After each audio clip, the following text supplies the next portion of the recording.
Okay, so let's unpack this, because last time we hit this massive theological breakthrough, right? We saw how that early apostolic seed was viewing its entire existence through the lens of God's overarching canonical story. Right. They Yeah. weren't just, proof texting random verses to justify their actions. They were living out this cosmic narrative. But as we move forward in history today, Mhm. that persecuted, kind of marginalized church transforms. It absolutely does. I mean, the Roman Empire collapses, the medieval era dawns, and suddenly the church becomes this massive institutional force. Yeah. And it is standing face to face with tribal paganism, these barbarian frontiers, and eventually the rise of major world empires. It's this ultimate collision of worldviews. It is. So today's exploration of medieval idolatry and canonical confrontation reveals the exact same mechanics of God's overarching narrative, which is Yahweh relentlessly reclaiming his entire created order from the false gods that attempt to usurp his glory and dehumanize his image bearers. Exactly. And to get there, we are pulling heavily from chapters 3 and 5 of Christopher J.H. Wright's The Mission of God. Right. And we are going to cross-examine Wright's biblical framework against the messy, on-the-ground reality of the primary historical figures we find in Lesson 2 of Ruth Tucker's From Jerusalem to Irian-Jaya. Because putting theology and history in the same room is always dangerous. It's so dangerous. They rarely align perfectly. Yeah. Like, Wright gives us this pristine biblical mandate, but Tucker shows us the operational friction. Yeah, the linguistic barriers, the geopolitical compromises, and honestly, the human failures of just trying to execute that mandate. Yeah. So let's start with the theological root of this whole conflict, because it really anchors on the nature of Yahweh himself.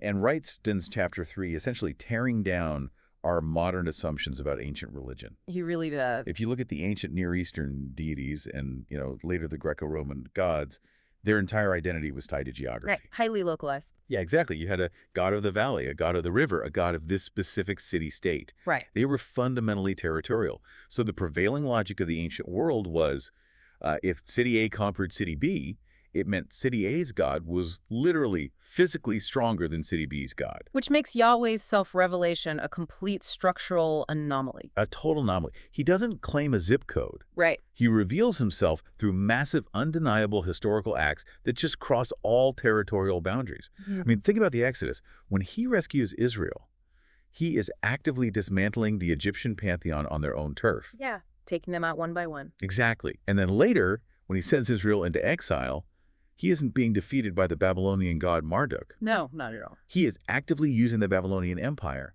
as an instrument of his own covenantal judgment. He is sovereign over history itself. And the implication of that is massive.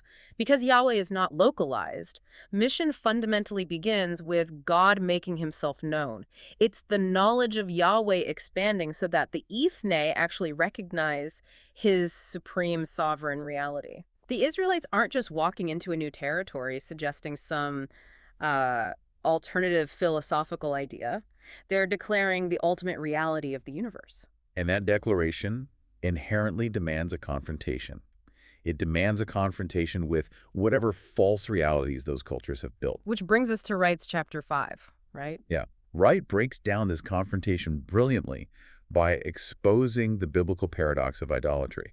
When you read Isaiah chapters 40 through 48, or follow Paul's logic later in 1 Corinthians 8, idols are treated with this fascinating dual identity. They are. They are simultaneously nothing and something. Yeah, break that down a bit, the nothing part. Oh, I love how Isaiah handles the nothing aspect, because he is just relentless in his mockery. He describes a guy, cutting down a tree, and he uses half the wood to bake his bread and keep himself warm, and then he uses the exact same wood, the other half, to carve a god that he bows down to. Right, it's absurd. Isaiah is pointing out the absolute absurdity of it. The idol has no divine spark. It is literally just a block of wood. But Paul adds the something layer. Yes. These objects, while physically just wood or stone, function as demonic gateways. They are the work of human hands that somehow end up wielding this profound, destructive power over human societies. Because they create a gravitational pull. Right. They Yeah. warp the entire social structure around them. Red argues that idolatry is the ultimate reversal of the creation order. No excellent. God created humanity to rule over the earth and worship the creator, but idolatry flips that entirely. We take elements of the created order, we elevate them, and we worship them. And in doing that, we deprive God of his rightful glory. Yeah. But we also brutally dehumanize ourselves in the process. We become enslaved to the very things we created. Okay, let me bring this into our context, because if we connect this to the bigger picture, an idol in the ancient world functions a lot like a modern corporate budget or an institutional charter. Oh, that's a great analogy. We construct it with our own hands to serve us, right, to serve a specific purpose. But eventually, the system takes on a life of its own, and we start bowing down to it. We sacrifice our families to it. We compromise our morals just to feed it. Yeah. So it's technically nothing but paper and digital numbers, yet it holds demonic sway over our structural reality. Right, because the modern budget demands sacrifices just like the ancient altar did. Absolutely. Whether it's an ancient statue demanding a grain offering or a modern system demanding our moral compromise, the mechanism is exactly the same. Idolatry always results in the exploitation of the vulnerable. That has to be fed. The idol must be fed. And because of that dynamic, mission is inherently polemical. It cannot just be a passive transfer of religious data. True mission is active liberation. It's rescuing people from these ideological and political forces that are actively dehumanizing them. Okay, so on paper, that is a pristine theological framework, right? Yeah. You identify the idol, you expose it as nothing, and you liberate the people. But when we transition into Tucker's historical narrative, Oh, it gets so messy. it gets so incredibly messy when early and medieval missionaries actually try to execute this. The operational friction is just intense. Yeah, and Boniface in the 8th century is the perfect case study for this friction. Walk us through that. So he walks into the Germanic territories and he finds these nominal Christians who are just terrified of the local tribal magic and the old gods.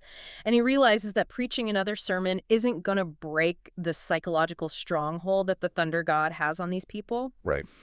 So he orchestrates a massive power encounter. Oh, yeah. He gathers this huge crowd at Geismar, walks right up to the sacred oak of Donor, the thunder god, and just starts hacking away at it with an axe. Okay, wait, let me push back here. Yeah, go ahead. Is felling an oak true canonical confrontation, or is it just a different flavor of cultural imperialism? Like, if we just march in and chop down their sacred oak, aren't we just replacing one power demonstration with another? That's the tension. Because rather than pointing them to the theology of the cross, the suffering servant, you're just proving your axe is sharper than their tree. Well, and the historical results reflect exactly that friction you're talking about. I mean, Tucker notes that Boniface's action did lead to thousands submitting to baptism because he successfully proved the idol was nothing. Right. Tree falls and... The tree fell, the pagan god didn't strike him with lightning, the spell was broken.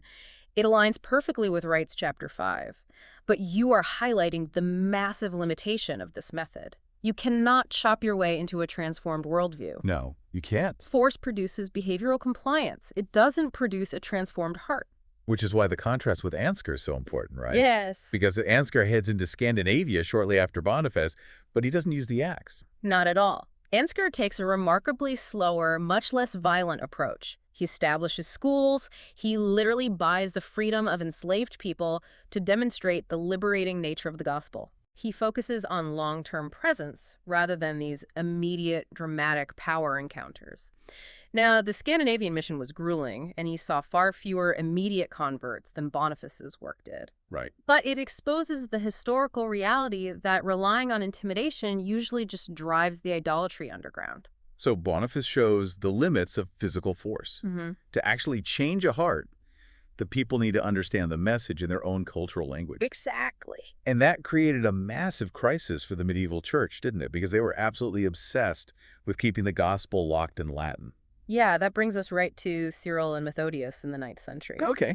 Because if Boniface represents confrontation through power, these two brothers represent confrontation through translation. Oh, I see. So they are sent to these Slavic peoples in Central Europe. And at this time, the Western Church is completely dominated by Latin ecclesiastical supremacy. Right. The hardline assumption across the board was that civilized Orthodox worship could only happen in Latin. Which is, let's be honest, just a form of linguistic idolatry. Total idolatry. They took a human language, Yeah. elevated it, and used it as a tool to control access to the divine. If we connect this back to the canonical mechanics we established earlier, God's self-revelation demands that every language group, every single one of the ethne, can know Yahweh directly. Yes. He is the creator of all languages. He is not just some tribal deity of the Roman Empire who only speaks Latin. And Cyril and Methodius understood this profoundly. They bypassed Latin supremacy entirely. I mean, Cyril actually invented a new alphabet. The Glagolitic script. Well, yes, the Glagolitic script. He invented it specifically so he could translate the scriptures and the liturgy into the vernacular language of the Slavic peoples. He didn't just learn their language, he engineered a written form for it so the theology could take deep root in their native soil. The audacity of that is just incredible to me. Translating that text wasn't just a helpful missionary tactic, it was a literal act of iconoclasm against linguistic imperialism. Oh, absolutely. And the Latin clergy must have absolutely hated them for it. Oh, they faced brutal political and ecclesiastical opposition. The Latin Church saw the vernacular liturgy as a direct threat to their institutional control. Of course. But for the Slavic peoples, having the gospel in their own tongue gave them this profound sense of dignity and direct access to God. It was a missiological earthquake that proved you don't have to adopt the culture of the empire to follow the Christ of the cosmos. Man, that tension, though. That tension between adapting to the culture of the people versus imposing the culture of the empire, that only explodes as we move into the age of discovery. Oh, it gets amplified exponentially. When European powers start expanding globally, the church kind of rides the wave of that colonial expansion, and suddenly the missionaries have to navigate the structural idols of their own homelands. Right, and this is where the history gets incredibly dark. But it also produces some of the most courageous prophetic witnesses we have. Let's talk about Raymond Lull. Yeah, Raymond Lull in the 13th and 14th centuries. He is operating during the era of the Crusades, where the dominant church strategy for engaging Muslims in North Africa was basically military slaughter. Right. Lull completely rejects the sword. Right. He spends years learning Arabic, studying Islamic philosophy, and engaging in deep, respectful apologetics. See, he treated them as image bearers to be persuaded, not as geopolitical enemies to be eradicated. Exactly. And he ultimately suffered martyrdom for it. Oh, wow. But the prophetic critique gets even sharper when you look at Bartolomé de las Casas in the 16th century. Yes, Las Casas is fascinating. He's operating in the Americas, and he does something almost unheard of. He turns the prophetic critique inward. Yeah. He looks at his own people, the Spanish colonists who claim to be devout Christians, and he identifies their horrific idolatry of wealth and national expansion. Right, he sees the systemic idol. He watches them brutally enslave and decimate the indigenous populations just for gold. And he spends the rest of his life fighting the Spanish crown for native human rights. Just think about the sheer danger of what Las Casas is doing there. It's terrifying. Right. Because confronting a pagan idol in a forest, like Boniface did, is one thing. Confronting the financial idol of your own church and government, that gets you branded a traitor. Instantly. Las Casas recognized that you cannot challenge the idols of a foreign culture if you are actively bowing to the idols of your own culture. Wow. Yes. The Spanish colonial machine had turned gold into a god, and it was demanding the blood of the native populations as a sacrifice. So Las Casas was wielding Wright's exact theology of idolatry, but he aimed it directly at the institutional church. And it requires immense courage to challenge the hand that funds you, right? Yeah, right. But alongside that political tension, this era also forces us to look at the tension of cultural translation again. Right. If you compare Francis Xavier and Matteo Ricci, two Jesuits operating in Asia in the 16th century, their methodologies couldn't be more different. Yeah, they are night and day. Xavier was a sprinter. He moved rapidly through India and Japan, driven by this burning urgency to save souls from hell. He focused heavily on mass baptisms, often among the lower classes, utilizing very basic translation. Because Xavier's operating on pure urgency. Yeah. Get in, baptize, move on. He doesn't have time to unpack the deep structural theology. Right. But Ricci takes the exact opposite approach in China. Ricci is a marathon runner. Okay, lay out Ricci's model. So Ricci targets the cultural and intellectual elite of the Ming Dynasty. He doesn't just learn the language, he immerses himself entirely in Chinese customs and philosophy. He literally wears the silk robes of a Confucian scholar. Wow. He studies their classical literature and uses their own ancient texts to point toward the Christian God. He translates Western science, mathematics, and theology into high-level Chinese thought forms. Okay, I have to jump in here because I really struggle with the Ricci model. Oh, you do? Yeah, I mean, on paper, it sounds like this beautiful incarnational contextualization, right? Right. He is making Yahweh known in the native vocabulary of the ethne. Right. But didn't his critics have a massive point? At what point does wearing Confucian robes and synthesizing Christian theology with Chinese philosophy stop being missions and start becoming a total compromise of the unique identity of the living God? You're hitting on the exact nerve of the rights controversy that eventually erupted over Ricci's methods. Yeah. The line between true contextualization and syncretism is razor thin. Because where is that line? Well, contextualization is translating the message so it can be truly understood by the host culture. Syncretism is altering the core truth of the message to make it acceptable to the host culture. Yeah. Ricci believed he was simply stripping off the European cultural baggage to present a pure, understandable gospel, but his critics believed he was merging Yahweh with foreign philosophies, creating this hybrid religion. It is the perpetual tightrope of cross-cultural ministry. And it's a tightrope we are still walking. Exactly. So let's pivot here and bring this tension out of the 16th century and drop it directly into the laps of modern pastors and MDiv students listening right now. Let's do it. Because the idols have not disappeared. They just wear better suits, you know? Much better suits. If we take Wright's framework of exposing idols and we take Tucker's history of messy implementation, how do we apply this to modern pastoral ministry? How do we navigate this today? Well, the very first step, and I think this draws directly from the Courage of Las Casas, is learning to identify and dismantle the subtle idols inside our own churches. Ooh. It is incredibly easy to spot the idols of the secular culture out there. Right. Everyone loves pointing fingers out there. Exactly. But we are often entirely blind to the things we worship in the pews. Can you give an example? Take political nationalism. Right. When allegiance to a flag, a political party, or a national identity begins to supersede a Christian's allegiance to the global kingdom of God, that is an idol. Yeah. And like all idols, it demands sacrifices, usually in the form of our compassion for the outsider or our unity with believers across the aisle. Wow. Or consider the idolatry of church growth and institutional self-preservation. Yes. The institutional machine. I've seen this so many times. A pastor will often compromise their ethical integrity, maybe water down their preaching, or just burn out their staff completely just to keep the Sunday numbers up and the budget balanced. Yep. The organization itself becomes the God that must be fed. Let's actually talk about the local church budget for a second, because that is a massive pastoral issue. Oh, absolutely. Is a church's budget an actual reflection of God's hesed, his faithful, covenantal, loving kindness? Is it truly structured around the Missio Dei, or is it just an idol of guaranteed security? That is a terrifying diagnostic question for most finance committees. It really is. Because survival shouldn't be the ultimate goal of a church. If a church hoards its resources to build a massive localized kingdom, treating its financial reserves as its true savior while completely ignoring the marginalized or the unreached, it is bowing to the exact same territorial idolatry Wright critiqued in the ancient Near East. Yeah. The budget is built to serve the church, but eventually the church becomes enslaved to maintaining the budget. But practically, pastors know that if they preach against these internal idols, if they challenge the financial hoarding or the political nationalism of their biggest donors, they might get fired. Oh, they definitely might get fired. They are engaging in canonical confrontation from the pulpit every single Sunday. So how do they do this without just blowing up their congregation and losing their job? Well, they have to study the nuanced tactics of Paul. Okay, unpack that. Look at how Paul preached in Athens to the philosophers versus how he wrote to the chaotic church in Corinth. He didn't use a one-size-fits-all hammer. Right. He didn't just act like Boniface, aggressively chopping down everything in sight.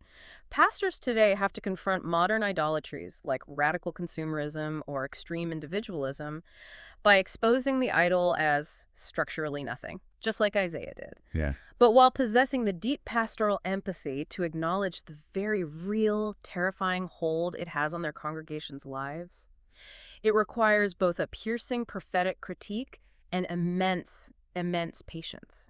And there's another crucial application here, especially when it comes to cross-cultural partnerships and local diaspora engagement. We really have to learn the lesson of Cyril and Methodius. Oh, absolutely. Because our cities are increasingly diverse. And when we engage with local immigrant congregations or plant churches among diaspora communities, do we empower them in their own linguistic and cultural context? Or do we subtly force them to assimilate into a Western majority culture way of doing church? The instinct for control is just deeply ingrained in us. It is. We often act just like the Latin clergy, assuming that our specific theological formulations, our style of corporate worship, or our structural models are the only valid way to be orthodox. Yeah. We treat our Koine Greek academic structures as the ultimate gatekeeper to knowing God. And if we insist that diaspora churches have to look and sound exactly like us to be valid partners, we are just repeating the exact error of Latin supremacy. We really are. We have to allow the gospel to take root in the native soil of their culture, trusting the Holy Spirit to guide them rather than paternalistically trying to oversee them. Right. So to synthesize all of this, the core canonical lesson from Wright is that the living God is entirely distinct from human culture. He cannot be localized, he cannot be merged with our political idols, and his mission cannot be contained by our institutional supremacy. Amen to that. Yahweh is always breaking out of the boxes we build, relentlessly pursuing the ethne on his own sovereign terms.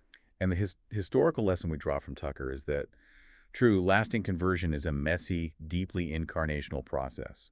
It requires the exhausting work of translating the gospel into the vernacular, into people's actual lives. Yes. But more than anything, it requires the immense courage to look inward and challenge our own church's greed and structural idolatry.